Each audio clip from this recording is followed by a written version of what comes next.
Horror Fanatic here once again. This month I want to talk to you about Smash Cut, starring Sasha Grey.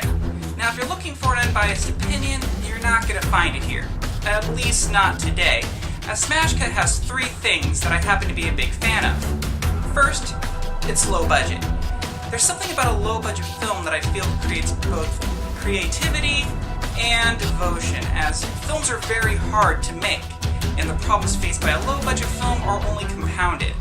It's kind of a wonder that they get made at all. Second, it's a slasher. At first I was really hesitant about giving it the title, but the more and more I looked at it, the more I feel that it's actually very fitting. More on that in a minute. And last, Sasha Grey. Now, before you start smirking at me, Internet, I'm not a fan of her because of this, or this. I'm a fan of Sasha Grey because of this, and this. If you didn't notice in that last photo she was wearing an Overlook Hotel t-shirt, you need to go read a book. Now, I'm going to touch on Sasha Grey's acting really quick, which, even as a fan of hers, I have to admit, is every bit as bland and monotone as you would expect. But this is just sort of her acting style. She's the same in everything I see her in. The Scribbler, The Girl from the Naked Eye, James Gunn's PG porn. It doesn't matter. But as I keep coming back to her films, she has to be doing something right. Smash Cut opens with the standard movie within a movie. We quickly learn that it's called Terror Toy, and it's supposed to be completely awful. But honestly, I'd watch that movie. Abel Whitman, the film's director, hears nothing but criticism about his film from the passing audience. And after the premiere, goes to the Ass Menagerie, and after a couple of drinks, he lets us, the viewers, know how he really feels about his audience. And the audience is sitting in the dark, sniping anonymously.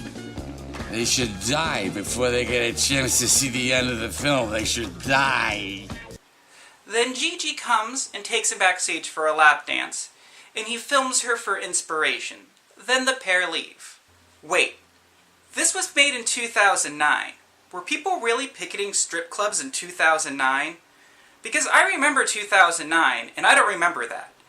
I think people were more concerned with swine flu than they were with picketing strip clubs. Whitman puts his car into a tree, killing Gigi, and creating the film's first body, as well as becoming the inspiration that Whitman's been looking for. Now, while this is an important moment in the film, it's not the inciting incident. That was the theater. But it does become his dark secret, and from here on out, Whitman becomes the film's anti-hero and resident slasher. Whitman decides to use Gigi's body as a prop in his newest film, Terror Toy 2, to add a sense of realism and to continue giving him inspiration? He uses the new footage to impress his producer and his investor, which spurs him on to use his own blood as a prop. But when this proves fruitless, he seeks the advice of his dead stripper muse, with fate deciding his next victim to be Gretchen Gogorsky, a local critic. He visits her and the two verbally spar, or what passes for verbal sparring in this film, before he kills her. And also, I'm not quite sure why he's dressed as a cowboy. I think it's supposed to be a play on the costume masked killer trope, because this isn't his only wacky costume. Fun side note, those guts? Potentially real guts. Some real animal guts were used during the making of this film. 23 minutes in, the top-billed star shows up. April Carlson, who happens to be Gigi's sister, in her yellow jacket, works at a news network. Subtlety is not this film's strong point. April is able to get funding from the network executives to hire a world-famous investigator, Isaac Beaumont, to look for her sister. This is on the grounds that it'll be used as a human interest piece later. Beaumont begins his job by questioning Reverend Boone, rather fruitlessly. And while this is going on, Whitman abducts fellow artist Mitzi. A little bit later, while the two are fighting, he discovers a film previously thought lost, A Trillion Leaning Towers, a film that is thought to have driven its audience mad. After a bad meeting with his investor, in which Whitman is forced to hire a 9-year-old karate champ for his film, He kills his former special effects crew leader, who he had fired earlier after he'd made the switch to real body parts. Across town, at the Ass Menagerie, Beaumont questions one of the patrons in potentially the rudest and most insensitive way possible. He states that he knows the man is suffering from PTSD or some form of battlefield trauma. And before even talking to the man, attacks him, drags him into a walk-in freezer, and then beats him to death. This all happens off-screen, but as we never see him again, and even Beaumont's expression says, "Ah, I just killed that man," he's a sociopath, because he's only in this for the money and the fame, and people are just kind of there for him. Beaumont does manage to get Abel Whitman's name from him, so I guess the murder's okay? He visits Whitman, and the two engage in the most awkward conversation in the film, when it really never goes anywhere, but it ends with Beaumont promising to return. This spurs Whitman to go talk to his writer Alan to solicit a little bit of advice under the guise that he needs help with the script. While Beaumont does return, just earlier than planned, and steals Whitman's cup. Beaumont and April get a bite to eat. Later, while Whitman is asking Gigi for guidance, side note, I really like the light across his eyes in this scene. It really reminds me heavily of the old Universal monster films. Anyway, April shows up on set for an audition. No movie. She's in the same room as her sister's corpse. She sees it. She sees it. Abel tears off Gigi's head and hands it to her. She recites Hamlet and kisses that shit. How does she not know? You know what, movie? Fuck it. If you don't care, neither do I. April and her sociopath PI have another meal. And in case you're wondering, she got the part. Abel shanghais his investor along with his girlfriend and kills them dressed as a ship captain with a harpoon. This somehow derails his plans to make it look like a murder-suicide to cover his tracks, but is able to solve that problem with a little help from Alan. Then things happen, mostly filler. Back on set, Abel, that's right, first name basis now, runs out of blood, so he goes to the film vault to get more from Mitzi, who he's been slowly bleeding. Body count 7 now? Yeah, I'm pretty sure we're at 7. Oh my god. Has he been taking that much blood every time? So much blood! How was she alive for so long? Sasha follows Whitman to the vault, but don't worry, she never opens it. That would move the plot forward. Instead, Beaumont finds the missing investor and doesn't quite buy the flawless suicide note. In the interest of time, Abel gets his producer to rent a theater to show a trillion leaning towers to drum up publicity. This is a great idea, actually, as a lost film would drum up a lot of attention, and the Q&A beforehand's a great touch. He kills his writer Alan because of reasons, while Beaumont finds concrete evidence that Abel is the killer and then chooses to keep that shit secret. Just so, later, he can have a dramatic reveal. Sociopath. At the theater, Whitman poisons the audience before Beaumont has a chance for his dramatic reveal.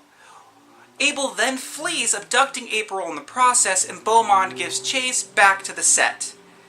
There, the two fight, if you want to call it that, before April incapacitates Abel by stabbing him in the back before he can kill Beaumont.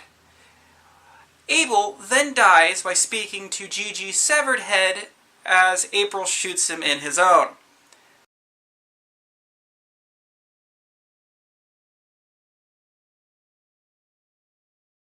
Followed by the best line in the film. Kiss my dead sister's severed head. I think instead of dinner, I might need to go get some trauma counseling. Slasher. Looking back at that mess of a film, let's see how it's won. We have a costumed killer, literally costumed, who stalks and kills his victims in inventive manners. Just this time, instead of it being a bunch of rowdy teens, it's people he feels professionally wronged by. Not to say that this still isn't a young community. Other than his investor and his producer, all of his victims are culled from a group much younger than himself. Sasha Grey is the final girl. She's virginal. Don't laugh. April's character never does anything of a sexual nature. It's never even really addressed. And she's the only one with pure motives as she's trying to find her sister, while Beaumont's motives is purely fame and money. She's also the one to kill Abel, when Beaumont, this film's substitution for police authority, fails to do so. The killer makes the story. The killer makes the movie. Slashers don't follow the victims. It follows the killers. Question I do have is, was Smash Cut trying to reference Peeping Tom, often considered one of the founding films in the slasher genre? With the fixation on cameras, how we only see Whitman's point of view as in the killer POV when he's behind his camera, the fixation on lenses, and the fixation on eyes as well, all feel like subtle nods to Peeping Tom. But as this film's demonstrated anything, is it doesn't know how to do subtlety. Smash Cut does deviate from the normal slashers in a number of ways. It doesn't have a teen cast, it's in an urban setting, and it focuses on the killer more than it does the final girl. These are common enough deviations, though.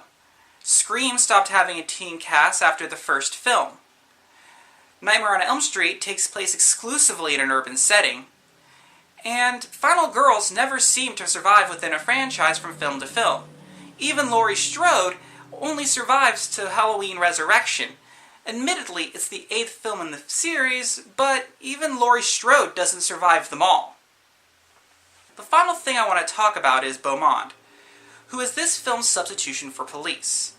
Isolation is a major factor in all slashers, with the police being deeply stupid and nearly always useless, one of them. In fact, it's so prevalent it's a trope across nearly all slashers. Beaumont fills that role. He's able to deduce who Whitman is, but it's not like Whitman was trying to hide who he was.